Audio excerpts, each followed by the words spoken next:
আমরা সংক্ষিপ্ত যে বিষয় নিয়ে কথা বলার চেষ্টা করব তা হচ্ছে হালাল হারাম। মানব জীবনে একজন মুসলমান কতটুকু হারাম থেকে নিজেকে বিরত রাখবে, মানব জীবনে একজন মুসলমান হালালকে নিজের জীবনে কতটুকু বাস্তবায়ন করবে, সংক্ষিপ্ত সময়ে আমাদের তা জানা অতীব জরুরি। বিশেষ করে রংপুরের মানুষ, আপনি হালাল হারামের জ্ঞান, হালাল হারামের বোধশক্তিটুকু আপনার জন্য, আপনার এলাকার জন্য অতীব জরুরি। আজকের দুনিয়াতে মুসলমান হারামকে হারাম মনে করে না, হালালকে হালাল মনে করে চলে না। তার মানে দুনিয়াতে মুসলমান সালাত আদায় করে, সুদের সাথে জড়িত থেকে তার দিন অতিবাহিত করে। মুসলমান সালাত আদায় করে, মিথ্যা কথা বলে ব্যবসার সাথে জড়িত থাকে। মুসলমান সালাত আদায় করে, ঘুষের সাথে সম্পৃক্ত থেকে সে তার দিন কাটানোর চেষ্টা করে। মুসলমান সালাত আদায় করে, বিড়ির কোম্পানিতে চাকরি করে তার দিন অতিবাহিত করার চেষ্টা করে। মুসলমান সালাত আদায় করে, 2-4টা বিড়ির কোম্পানি, সিগারেট কোম্পানি দিয়ে তার দিন পরিচালনা করার চেষ্টা করে। ও মুসলমান, এর জন্যই আপনাকে বলি, মানব জীবনে হালালের গুরুত্ব কতটুকু। যারা মুসলমান নিজেরা হালালের সাথে সম্পৃক্ত থেকে হালাল ইনকামের মধ্য দিয়ে যারা দিন কাটাতে পারলো না, যারা হালাল রিজিক অনুসন্ধান করে হালাল ভক্ষণ করে তার দিন কাটানোর চেষ্টা করলো না, এদের পরিবেশ পরিস্থিতি কেমন হতে পারে? ও ভাইজান, আপনি আলোচনা শুনলে একটু কষ্ট পেতে পারেন, আপনার তিতা লাগতে পারে, আপনি লজ্জিত হতে পারেন। তবে মনে রাখবেন, আমি যা বলছি তা আমার কথা নয়। আমি আপনাকে যা বলবো তা আল্লাহ সুবহানাহু ওয়া তাআলা এবং তার নবী মুহাম্মদ সাল্লাল্লাহু আলাইহি ওয়াসাল্লামের কথাগুলোকে নকল করে আপনার সামনে পেশ করার চেষ্টা করব। ও মুসলমান, আজকের দুনিয়াতে মানুষ হালাল হারামের তোয়াক্কা করে না। কোনটা হালাল, কোনটা হারাম, কোনটা বৈধ, কোনটা অবৈধ, এই হিসাব দুনিয়াতে মানুষ করার চেষ্টা করে না। মানুষের সম্পদের দরকার, মানুষের অর্থের দরকার, মানুষের ব্যাংক ব্যালেন্সের দরকার, মানুষের কোটি কোটি টাকার সম্পদ দরকার। এর জন্য মানুষ দুনিয়াতে সব পন্থা অবলম্বন করে। যেটা অবৈধ সেটাও করে, যেটা মানুষের উপরে জুলুম সেটাও করে, যেটা মানুষের উপরে নির্যাতন সেটাও করে, যেটা মানুষের হক নষ্ট করা ওটাও করে, মানুষের সাথে মিথ্যা কথা বলে ব্যবসা করা ওটাও করে, মানুষকে ধোঁকাবাজি করা মানুষের সাথে, ওর সাথেও সে সম্পৃক্ত থাকে। বলতে চাচ্ছিলাম, এর জন্য আপনাকে লক্ষ্য করেই বলি, আনাবি হুরায়রা রাদিয়াল্লাহু আনহু قال, আবু হুরায়রা রাদিয়াল্লাহু আনহু বলছেন, قال رسول الله صلى الله عليه وسلم, রাসূল সাল্লাল্লাহু আলাইহি ওয়াসাল্লাম বলছেন, ইয়াতি আলান নাসি জাবান, ও পৃথিবীর মানুষ শোনো, ও আদম সন্তান শোনো।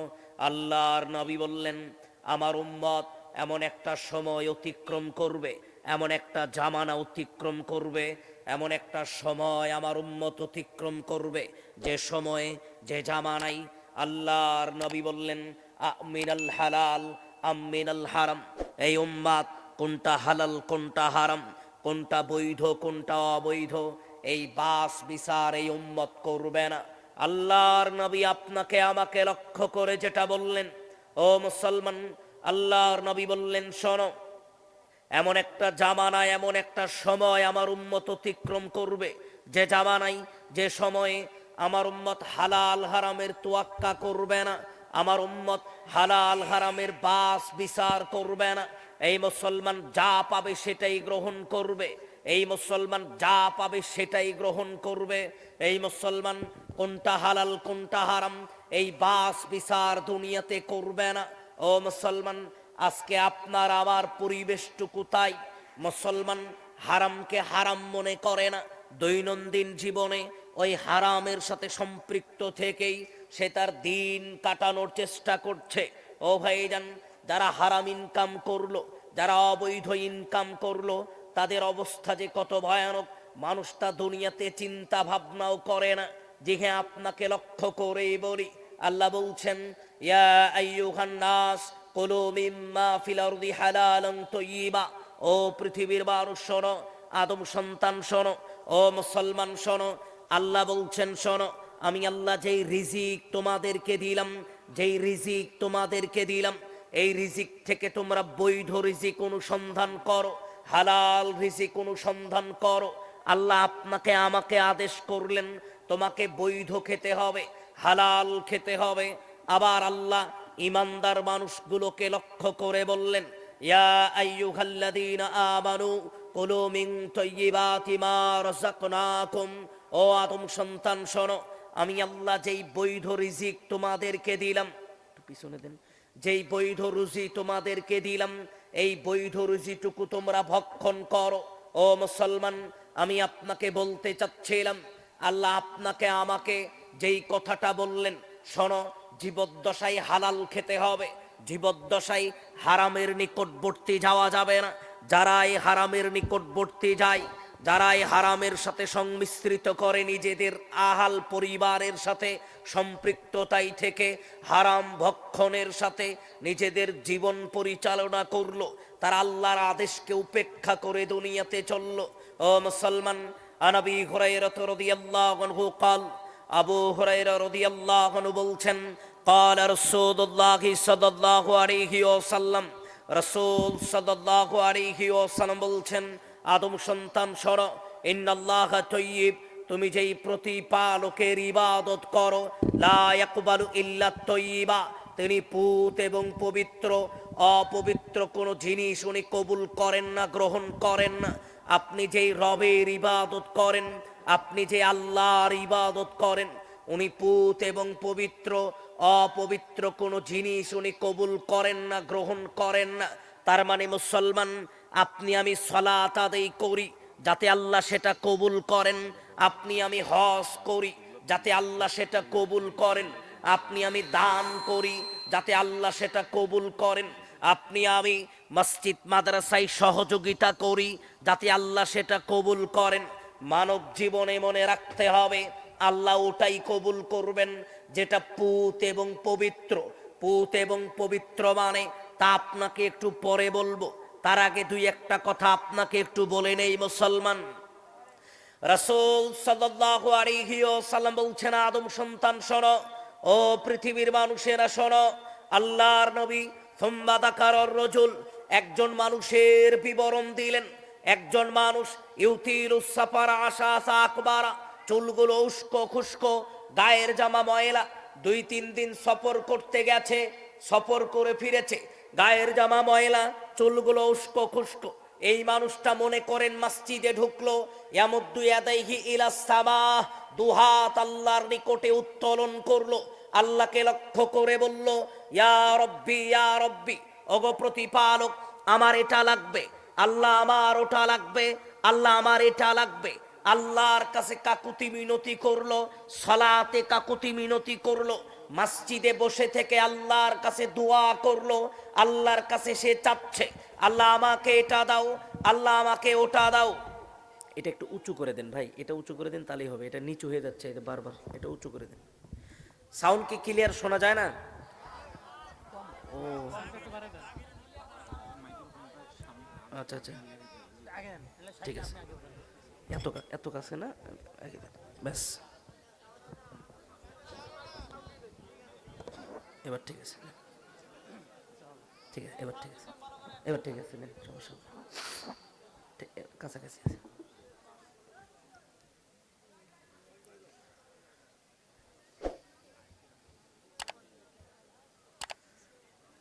আল্লাহর নবী বলছেন, মুসলমান শোনো, তুমি যে রবের ইবাদত করো উনি পুত এবং পবিত্র, লা ইয়াকবালু ইল্লা তাইয়্যিবা, অপবিত্র কোন জিনিস উনি কবুল করবেন না, গ্রহণ করবেন না। এই কথা বলার পরে আল্লাহর নবী একজন মানুষের বিবরণ দিলেন, একজন লোকের বিবরণ দিলেন। কোন মানুষ? একজন মানুষ 2-3 দিন সফর করার জন্য বাড়ি থেকে বের হয়েছে, সফর করে এসেছে, তার গায়ে জামায় ময়লা লেগে গেছে, চুলগুলো উস্কো খুস্কো হয়ে গেছে। এমন মানুষ মনে করেন মসজিদে ঢুকলো, ইয়ামুদ্দু ইয়াদাইহি ইলাস সামা, দুহাত আল্লাহর নিকটে উত্তোলন করলো, আল্লাহকে লক্ষ্য করে বলল, ইয়া রব্বি ইয়া রব্বি, আল্লাহ আমাকে ওটা দাও, আল্লাহ আমাকে এটা দাও। আল্লাহর কাছে কাকুতি মিনতি করছে, আল্লাহ আমি এটা চাই, আল্লাহ আমি ওটা চাই। আল্লাহর নবী বললেন, ওয়ান্না ইস্তাজাবু লিযালিক, কি করে এই মানুষের দোয়াটা আল্লাহ কবুল করবেন? কেন আল্লাহ তার দোয়া কবুল করবেন না? মালবাসুহু হারাম, পরনের যেই পোশাক পরে এসে দোয়া করছে ওটা হারাম, টাকা দিয়ে কেনা। মাশরাবাহু হারাম, যেটা পান করে এসে দোয়া করছে ওটাও হারাম, টাকা দিয়ে কেনা। মাতামুহু হারাম, যেটা দুনিয়াতে পান করে এসে দোয়া করলো, খেয়ে দিয়ে এসে দোয়া করলো, ওই উভয়ে যদি হারাম হয় আল্লাহর নিকটে ওই দোয়া কবুল হবে না, ওই ফরিয়াদ কবুল হবে না। ও মুসলমান, যেই কথাটা বোঝানোর জন্য আপনাকে এই হাদিসটুকু বললাম, এখন কি ক্লিয়ার আছে না বেশি হয়ে গেছে?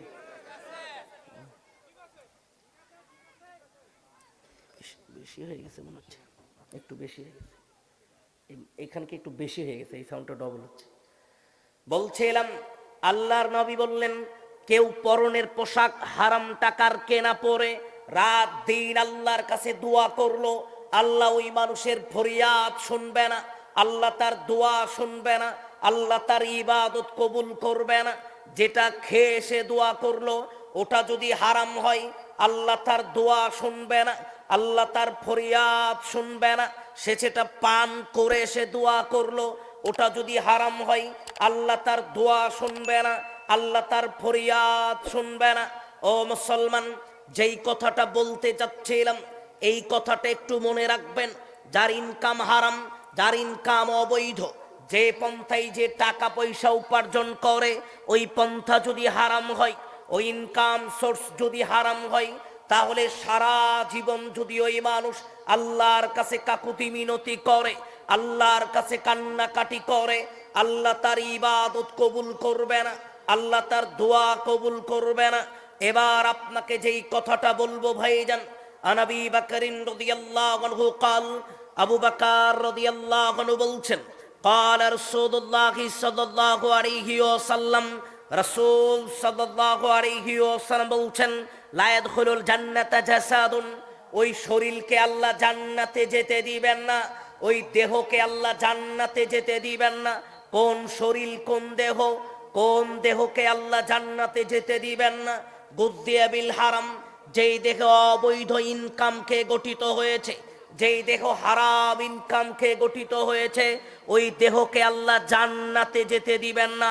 যেই মানুষ হারাম খেয়ে তার শরীর গঠন করলো, যেই মানুষের শরীরে হারাম ইনকাম ঢুকলো, যেই মানুষের শরীরে অবৈধ ইনকাম ঢুকলো, ওই মানুষকে আল্লাহ জান্নাতে যেতে দিবেন না, ওই শরীরকে আল্লাহ জান্নাতে যেতে দিবেন না। কোন শরীর? যেই শরীরে হারাম ইনকাম ঢুকেছে, যেই শরীরে অবৈধ ইনকাম ঢুকেছে, ওই শরীরকে আল্লাহ জান্নাতে যেতে দিবেন না। কথাগুলো একটু মনে রাখার চেষ্টা করবেন। আন জাবের ইবনে আব্দুল্লাহ রাদিয়াল্লাহু আনহু قال, জাবের ইবনে আব্দুল্লাহ রাদিয়াল্লাহু আনহু বলছেন, قال রাসূলুল্লাহ সাল্লাল্লাহু আলাইহি ওয়াসাল্লাম, রাসূল সাল্লাল্লাহু আলাইহি ওয়াসাল্লাম বলছেন, লা ইয়াদখুলুল জান্নাতা লাহমুন, শরীরের এই গোশতকে আল্লাহ জান্নাতে যেতে দিবেন না, শরীরের এই গোশতকে আল্লাহ জান্নাতে যেতে দিবেন না। কোন গোশতকে জান্নাতে যেতে দিবেন না?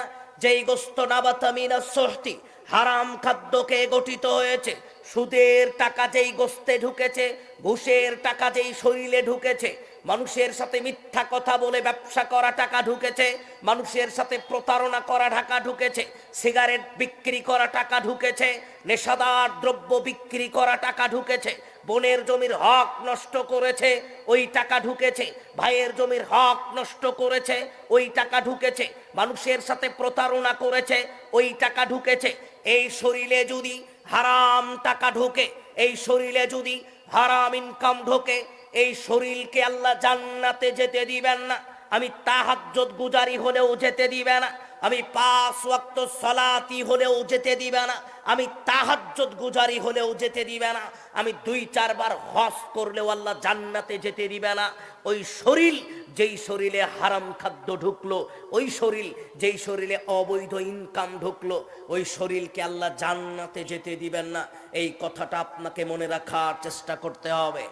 আজকের দুনিয়াতে মানুষ হালাল হারামের তোয়াক্কা করে না, মানুষ হালাল হারামের বাস বিচার দুনিয়াতে করার চেষ্টা করে না।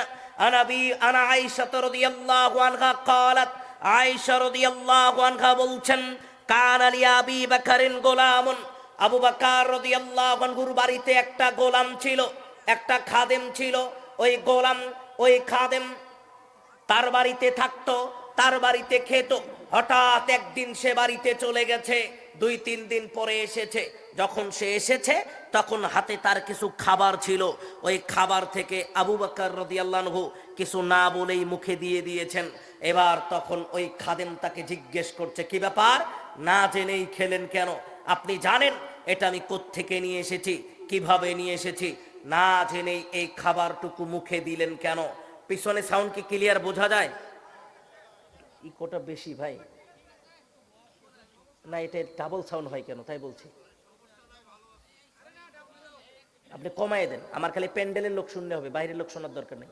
কমায় দেন, একবারে কমায় দেন, একবারে কমায় দেন। এটা চ্যান চ্যান করছে আরো বেশি। আছে তো ঠিক আছে, আমি তো স্পষ্ট বুঝতে পারছি না। একবার কমায় দেন তাহলেই হবে, এখানকার লোক শুনলেই হবে। বলছিলাম এবার ঠিক আছে। আবু বকর রাদিয়াল্লাহু আনহু গোলাম তার নিকটে খাবার নিয়ে এসেছে। ওই খাবার থেকে কিছু খাবার তিনি নিয়ে তার মুখে দিয়ে দিয়েছেন। এবার ওই গোলাম, ওই খাদেম তাকে লক্ষ্য করে বলছে, কি ব্যাপার, এই খাবারটা যে আপনি খেলেন, আপনি জানেন এটা আমি কোত্থেকে নিয়ে এসেছি, এটা আমি কিভাবে নিয়ে এসেছি, এই খাবার আপনি না জেনেই খেলেন কেন? এবার ওই গোলাম, ওই খাদেম আবু বকর রাদিয়াল্লাহু আনহুকে এই কথা বলার পরে আবু বকর রাদিয়াল্লাহু আনহু বলছে, কোত্থেকে নিয়ে এসেছো, কিভাবে নিয়ে এসেছো, কোন পথে নিয়ে এসেছো? ওই গোলাম তখন আবু বকর রাদিয়াল্লাহু আনহুকে বলছেন, তাকাহান্তুরি ইনসানেন ফিল জাহিলিয়াত, জাহিলিয়াতের যুগে গণকি করেছিলাম, এমন একজন মানুষের সাথে আজকে আমার সাক্ষাৎ হয়েছে। ওই মানুষ উপঢৌকন স্বরূপ আমাকে এটা দিয়েছে। ও মুসলমান, গণকের উপার্জিত সম্পদ মুসলমানের জন্য খাওয়া হারাম। আবু বকর রাদিয়াল্লাহু আনহু যেটা খেয়েছেন ওটা গণকের উপার্জিত সম্পদ, উনি না জেনেই সেটা খেয়ে ফেলেছেন। কোন মুসলমান যদি একদিন কোন গণকের নিকটে যায়, লাম তুকবার লাহু সালাতুন 40 সাবাহান, আগামী 40 দিন তার আর কোনো ইবাদত কবুল হবে না।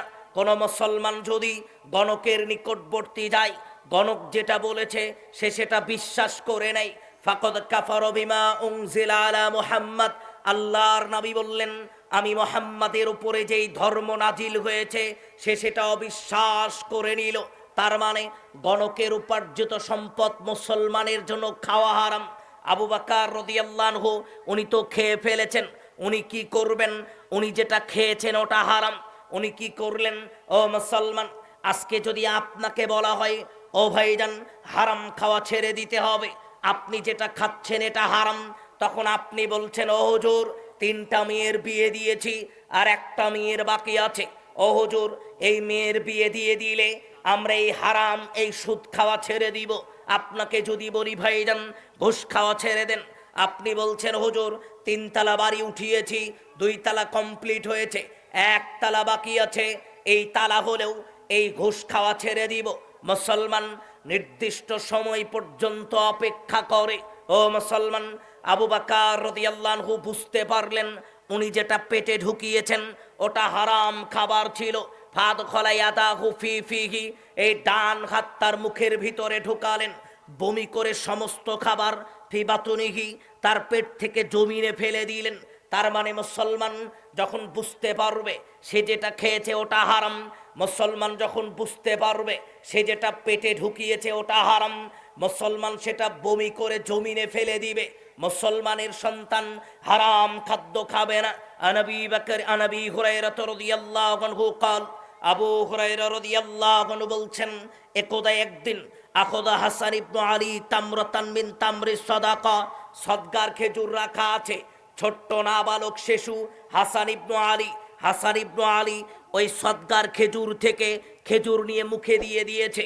এবার আল্লাহর নবী ছোট্ট নাবালক শিশুকে লক্ষ্য করে বলছে, ও হাসান, কি করলা কি কিলিয়াত রহাহা, অনানু তুমি কি করলা? তুমি কেন এই খাবার খেতে গেলা? তুমি জানো না সদকার খেজুর তোমার জন্য খাওয়া নিষেধ, তোমার বংশের জন্য খাওয়া নিষেধ। ওই সদকার খেজুর রেখে দিতে বললেন। ও মুসলমান যখন জানবে এটা হারাম, মুসলমান সেটা রেখে দিবে। শুধু তাই নয়, আবারও আপনাকে বলবো, একটু আপনাকে ভিন্ন দিকে নিয়ে যাই। ও মুসলমান, আজকের দুনিয়াতে মানুষ হালাল হারামের তোয়াক্কা করে না। ও হুজুর, কি করে তোয়াক্কা করে না?